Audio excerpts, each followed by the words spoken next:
Welcome to the episode of Lockedin. So in this episode, as you've seen from the thumbnail, we have a new mountain bike in the fleet. So I'm not going to give that all away just yet. I'm going to be talking about what we're going to be doing in this video. This is going to be mainly a ride video and a bike check. So me and Mario are going to be going for a ride at the Fullerton Loop. If you live in Southern California, especially Orange County, you've probably ridden that on your gravel bike, your mountain bike, or if you're a badass, your road bike. I'm going to be testing out the Olight RN3500. This is the biggest light I have. It's not the most powerful, but it has the biggest spread. So I'm hoping for this to be the ultimate trail front light when I go out and ride trails at night.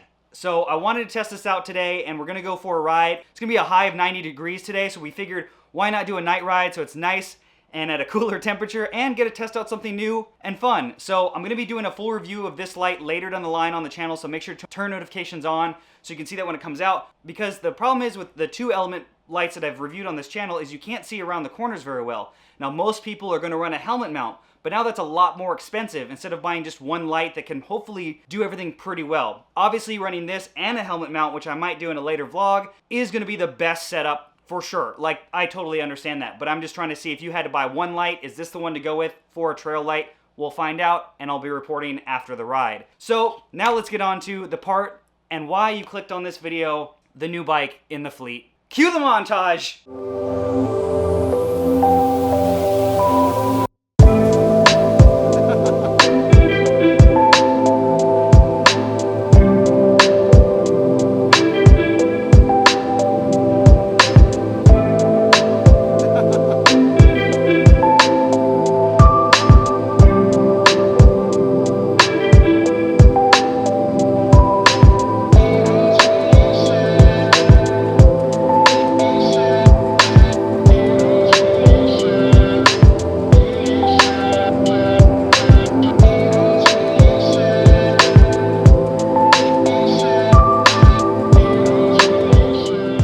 So that is the Giant 2021 Fathom 1. They have two models in the range, a Fathom 2, which is lower spec as far as components and price, and then the Fathom 1, it comes in about $1,600. It is a 130 mil travel hardtail trail bike, but if you couldn't tell by the size and look of the bike, this is actually not my bike, it's Mario's.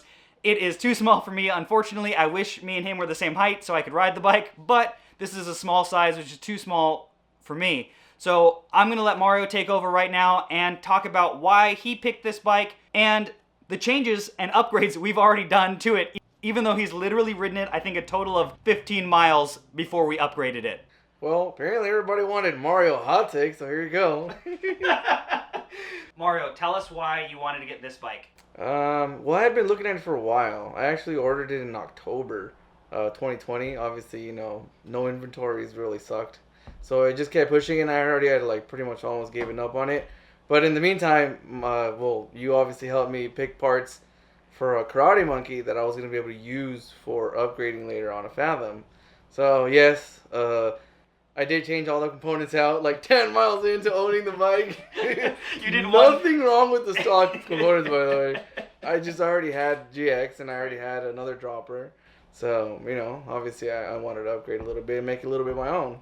I had the PNW Coast Dropper, which is freaking awesome. I also had some Hunt aluminum wheels, the 27.5 wide one. So it was already 30 internal, and the bike came with 30 internal wheels from Giant, so it was like a perfect swap.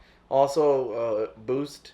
So it just, everything lined up, and we had picked everything again, you know, looking at the spec that the Giant was gonna come with to make sure everything was compatible. But it was about that time, like, I knew I was pushing my bikes closer and closer to the edge, and I kept falling. Well, I mean, I still do. That's not going to change. But, I mean, I wanted to push it a little bit further, and not that I'm trying to go, like, bull rampage, but still, like, I wanted to see what it was like to run a shock in the front or the back. And it just, to me, it seemed like a mountain bike. A full suspension seemed like a little daunting. It was, like, too much, you know. I don't know. Then the hardtail just seemed a little bit more easier to get in with. The back end is pretty much the same as any other bike, and just one new shock or one new component to worry about or learn. So I figured it was a good dipping my toes into mountain biking. Hopefully, you know, I stay in one piece. So yeah, and the Coast Post with, what is it, 40 millimeters of travel? 40 millimeters of travel, and then 100 of drop. Right, so that's going to feel like a soft tail mountain bike. So Correct. it's going to give you a little bit of comfort in the back compared to a full suspension bike. And being able to adjust the air on the dropper post is super nice because it does make it squishier or harder, which is super nice. Yes, well, I had bought the Karate Monkey with the idea that I may throw a fork on it later on, but then when I realized how much like a fork was, I was like, oh my god, like what are mountain bikers doing? Also like the geometry that I was looking for was more slack. Again, not that I have any experience on mountain biking. It was literally just off of like what other YouTubers have said, like Hardtail Party or I wanted something along with the times. Correct. I didn't want to step into something ancient or historic where later on I wasn't gonna be able to do anything to it. So and plus, since I have zero experience mountain biking, I figured whatever geometry I pick first is what I'm gonna get used to. Right. So so the Karate Monkey ended up with the NX SX combo with a lot of giant parts. It's still a good bike. I mean, I'm gonna sell it. I don't really have a use for it necessarily right now. Obviously, it is has a bazillion mounts and stuff.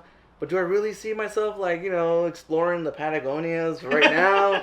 In the bike, probably not. So it's if I need something like that later on, it's something that could be built for the future. But for now, I'm selling it. All right, so I will link Mario's Instagram in the description below if you want to message him directly. All right, so me and Mario are going to go ride. We're going to go do the Fullerton Loop at night. Going to go test out some new lights. I'm going to let Mario borrow one of my Magic Shine lights. That's 4,500 lumens, so he can try out a high-powered front light.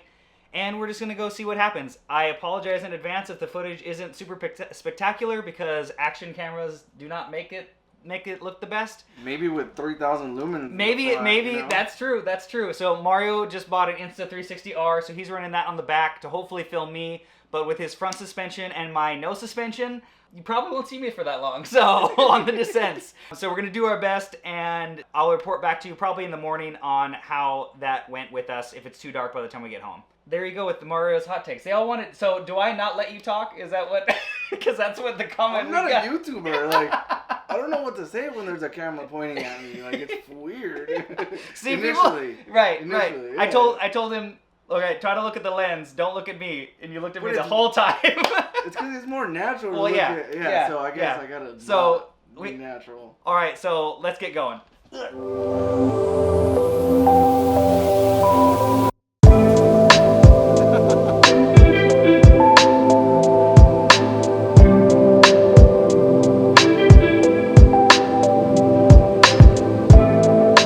I want to say it's 100 and... Oh. Yep. There we go. Good morning. It is the next morning. Did take a little bit of a tumble. Not bad. Obviously, very minimal scratch. When talking to Mario, I hit a root, and I tried to basically rebalance myself by hitting this brick wall that was next to me. Instead of just like resting onto it and pedaling through it, I kind of pushed a little bit, and the gains obviously toppled me over the other way. And I have to say, had a pleasant surprise with my Brighton 750 handlebar front mount. If you can see here, it bent, which I know is counterintuitive because you're like, well, wouldn't you be upset that it broke or bent? Absolutely not. It actually absorbed all of the impact from me falling, and so it bent. But if you see there in the footage, my light and my computer are still attached. They didn't even fall off with the massive angle change of the front mount. And it's still, and honestly, I was like, oh man, I'm not gonna be able to see at night because it was so hooked left. I was actually able to grab it and kind of bend it back, not perfectly straight, but good enough to get me back home. This got me to thinking, like, man, there are some really high-end, very rigid, stiff front mounts out there that honestly I wouldn't even want now, because gravel bike or a mountain bike or a flat bar gravel bike, this is the setup I want because I wanted to save my expensive items that are attached to the unit, not saving the unit. There are some out there that are made from billet aluminum that are really, really strong, but then that means all your other items are going to take that impact. And to me, I'd rather lose, I think that mount's 30 or 40 bucks, probably less. I'd rather break that than my $250 computer and, expensive front light, depending on what you're running, or GoPro or whatever. So just a little PSA, maybe in this instance, a softer aluminum front mount is the way to go. Doesn't mean it can't be a high quality mount, but just something that's not billet CNC aluminum, so it does break away, because that's always going to be cheaper than what's attached to it, most of the time at least. And the light did amazing. I was super happy with the flood of the 3500. You'll be watching this footage now, and I know the edit, if I even could make anything of it, wasn't great because of the angle that I set the GoPro at. Still learning, trying a different angle. It was too low to the ground. But I was really happy with, if you see this, like how much of a spread it had on the ground, especially on the trail. And keep in mind, this action camera is not even going to do it justice, because your eyes work better than that camera does, especially at night. So it's even better in person than you can see here on film. Keep that in mind. And was pleasantly surprised. Rode the Fullerton loop, which I am pretty familiar with, but it had been quite a while since. So I hope you like this video. Before you go, make sure to subscribe and turn notifications on. It really does help out the channel. I'm doing these videos every single week, multiple times a week, and I don't want you to miss any. So as you can follow me on Facebook and Instagram, and you can help support Lockedin via my Spreadshirt and my Pateron in the links below. It really does help. And lastly, thanks for watching this episode of Lockedin. Let's get locked into